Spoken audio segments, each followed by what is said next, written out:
જય માતાજી મિત્રો, આજનો સુવિચાર છે, તમે ખાલી 4 દિવસ માટે ગાયબ થઈ જાઓ. તમે ખાલી 4 દિવસ માટે ગાયબ થઈ જાઓ. લોકો તમારું નામ પણ ભૂલી જશે.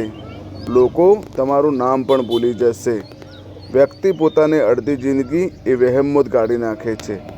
વ્યક્તિ પોતાની અડધી જિંદગી એ વહેમમાં જ કાઢી નાખે છે કે તે લોકો માટે ખાસ છે, કે તે લોકો માટે ખાસ છે. પણ સાચું તો એ જ છે કે આપણું હોવું ના હોવું કોઈને કંઈ ફરક પડતો નથી. પણ સાચું તો એ જ છે કે આપણું હોવું ના હોવું કોઈને કંઈક ફરક પડતો નહીં. તો આજે સમાજની અંદર આવા આપણને ઘણા બધા લોકો જોવા મળતા હોય છે. તો આજે સમાજની અંદર આપણને આવા ઘણા બધા લોકો જોવા મળતા હોય છે. અસ્તુ, જય માતાજી.